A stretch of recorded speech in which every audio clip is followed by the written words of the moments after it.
Now, Sri Digvijay Singh ji. धन्यवाद माननीय सभापति महोदय। मैं इस बिल का जो उद्देश्य है उसका समर्थन करता हूं, लेकिन जो बिल में प्रक्रिया अपनाई गई उसका मैं घोर विरोध करता हूं। उसका कारण है माननीय सभापति महोदय, क्योंकि इस पूरे नेशनल अथॉरिटी और स्टेट अथॉरिटी में केवल अधिकारियों का बाहुल्य है। ना तो संसद सदस्य उसमें रखे गए हैं, ना विधायक रखे गए हैं, और ना जंगल में रहने वाले आदिवासी रखे गए हैं, ना जंगल में रहने वाले गैर आदिवासी रखे गए हैं।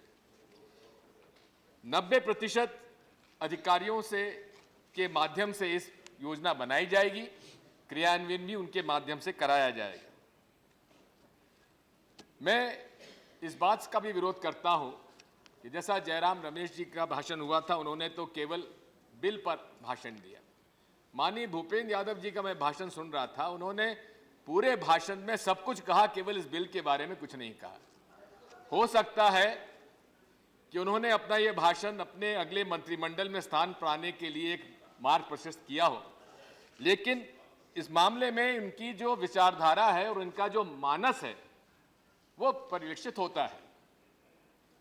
आदिवासियों के रहन सहन, उनका हर योजना में शामिल करना, ये मूल रूप से कांग्रेस पार्टी का हमेशा से उद्देश्य रहा है। यदि आप देखेंगे, जितने भी आदिवासी क्षेत्र हैं अधिकांश जंगलों में है। पेशा का पूरा उल्लंघन किया गया है। मैंने आदिवासी मंत्रालय के लोगों से भी चर्चा की। ये बिल जो था, जो आदिवासियों संबंधित है, उस मंत्रालय से भी विचार विमर्श नहीं किया गया। फॉरेस्ट राइट्स एक्ट का भी इसमें उल्लंघन होना स्वाभाविक है। ग्राम सभा एक हमारे विचार का एक आधार है, एक मूल मंत्र है। जयराम रमेश जी ने जो बात कही है, मैं उससे पूरी तरह से सहमत हूं। जितनी भी योजना बनेगी, इस पूरी योजना बनाने में स्टेट की अथॉरिटी की एग्जीक्यूटिव कमेटी को अधिकार दिया गया है, और स्टेट की एग्जीक्यूटिव कमेटी के अंदर केवल 2 जिला परिषद के सदस्यों को शामिल किया गया है। आदिवासियों का कहीं भी उसका उल्लेख नहीं है। मैं आपसे अनुरोध करना चाहता हूं माननीय मंत्री महोदय, इस बात का आप विशेष तौर पर ध्यान रखिए। आज भी फॉरेस्ट राइट्स एक्ट के 60% से ज्यादा लोगों को अधिकार नहीं मिल पाए हैं, जिनका आदिवासियों का कब्जा था 2005 तक। उनको इसमें अभी तक उनको अधिकार नहीं मिल पाया है। कई राज्यों ने अच्छा काम किया, कई राज्यों ने अच्छा काम नहीं किया, लेकिन हमारे सरकार के अधिकारियों ने फॉरेस्ट ड्वेलर्स के लिए 3 जनरेशन का 75 साल का एक प्रक्रिया तय कर दी है, जो कि मैं समझता हूं अनुचित है। अधिकांश फॉरेस्ट ड्वेलर्स को उसमें पट्टे रिजेक्ट हो रहे हैं, जबकि उनको जबरदस्ती हटाया जा रहा है। इसलिए मेरी आपसे अनुरोध है, आपके माध्यम से माननीय मंत्री जी को, कि जब तक फॉरेस्ट राइट्स एक्ट के जितने भी केसेस सेटल ना हो जाएं, उस क्षेत्र में कोई एफॉरेस्टेशन का काम प्रारंभ नहीं करना चाहिए। ये मेरा सुझाव है। मैं ये भी निवेदन करना चाहता हूं कि आपने स्टेट अथॉरिटी को कोई अधिकार नहीं दिया है। जितने भी अधिकार है वो सब नेशनल अथॉरिटी को दिया है। सारा प्रस्ताव बनेगा राज्यों में, जाकर केंद्र में पहुंचेगा। पूरे देश के सारे कितने योजनाएं आएंगी, कैसे उसका क्रियान्वयन कर पाएंगे, कैसा उसका मंजूरी दे पाएंगे। मेरी आपसे ये प्रार्थना है कि इस पर आप पुनर्विचार करें और उसमें स्टेट अथॉरिटी को भी मंजूरी का अधिकार दें। मेरा स्वयं का अनुभव ये रहा है माननीय सभापति महोदय, कि प्लांटेशन जहां जहां भी आपने किए हैं असफल हुए हैं। बाहर की प्रजातियों का आप एक्सपेरिमेंट करते हैं, लेकिन जितने भी मेरा अनुभव ये रहा है, अधिकांश प्लांटेशन जंगलों में जो हुए हैं वो असफल हुए हैं। लेकिन यदि चरागाह पर अगर फ्री ग्रेजिंग आप रोक दें और ऑल्टरनेटिव एरियाज को ग्रेजिंग के लिए लेते हैं, तो जंगल में पुनर्जीवित होने की अपार क्षमता है।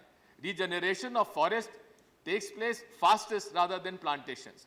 इसलिए मेरी आपसे प्रार्थना है कि सबसे पहले अगर आप अपने योजनाएं बनाएं तो उसमें इस बात का प्रतिबंध करें और आदिवासियों को, जंगल में रहने वाले लोगों को इस बात के लिए तैयार कराएं कि कंपार्टमेंट्स बना दें कि ऑल्टरनेट ग्रेजिंग होगा, इस कंपार्टमेंट में इस साल ग्रेजिंग हो, अगले साल दूसरे में हो, ताकि रीजनरेशन का वहां मौका मिलता रहे।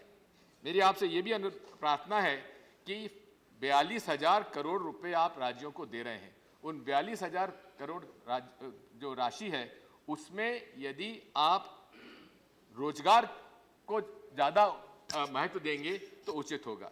मेरी ये धारणा है और मेरा ये शक है कि अधिकांश राशि जो है अधिकारियों को वेतन बांटने में खर्च की जाएगी और इसमें 10% जब नेशनल अथॉरिटी के पास पैसा रखा गया है तो ये नेशनल अथॉरिटी के पास 10% पैसा रखने की आवश्यकता क्या है? यहाँ कौन सी योजना आपकी नेशनल लेवल पर बनेगी? सारी योजनाएं स्टेट से बनकर आएंगी, इसलिए इस पर आपको विचार करना चाहिए। मैं आखिर में 2 बातें और आपसे कहना चाहता हूं। मेरा ये मानस रहा, मंशा रही और हमेशा विचार रहा है कि आप फॉरेस्ट राइट्स एक्ट में माइनर फॉरेस्ट प्रोड्यूस में बांस को आपने उसमें शामिल किया, जिसका उदाहरण जयराम रमेश ने जी ने किया। बैम्बू को आज भी अधिकांश राज्य के फॉरेस्ट विभाग के जो लोग हैं वो आज भी उसको माइनर फॉरेस्ट प्रोड्यूस नहीं मांग रहे हैं और ये एक बहुत बड़ा लाइवलीहुड का, एक रोजगार का, आदिवासियों का और जंगल में रहने वाले लोगों के लिए बहुत बड़ा एक साधन मिलता है। इसलिए आपको माननीय मंत्री महोदय इस पर विचार करना पड़ेगा। और आखिरी में मैं आपसे अनुरोध करना चाहता हूं कि इस देश में 1927 के फॉरेस्ट एक्ट में उनके साथ अन्याय हुआ, जो सारे फॉरेस्ट के अधिकार उनसे ले लिए गए। फॉरेस्ट राइट्स एक्ट में वापस कुछ अधिकार देने का प्रयास जरूर हुआ है, लेकिन जब तक जंगल का पूर्ण अधिकार जंगल में रहने वालों को नहीं दिया जाएगा और जब तक जंगल में रहने वाले लोगों को एक इंसेंटिव नहीं दिया जाएगा कंजर्वेशन ऑफ फॉरेस्ट का, आप जंगलों की रखवाली नहीं कर सकते। इसलिए मेरा आपसे अनुरोध है कि इस पर आप पुनर्विचार करें और मेजर टिम्बर को भी आप फॉरेस्ट प्रोड्यूस में शामिल करके उसका जो भी उसकी आमदनी होती है उसमें जंगल में रहने वाले लोगों के लिए और आदिवासियों के लिए उसमें हिस्सा आप लाने का प्रयास करें, तभी जाकर हम इनका विकास कर पाएंगे। मैं फिर इस बात से मैं कहना चाहता हूं कि मैं उद्देश्य का समर्थन करता हूं, लेकिन प्रक्रिया का घोर विरोध करता हूं। आपने इस पूरी प्रक्रिया में न तो ग्राम सभा को शामिल किया, न आदिवासियों को शामिल किया, लेकिन आदिवासी और फॉरेस्ट ड्वेलर्स को वहां से जबरदस्ती हटाने का एक और आपने रास्ता खोल दिया है। इसलिए मैं इसका विरोध करता हूं। धन्यवाद। धन्यवाद।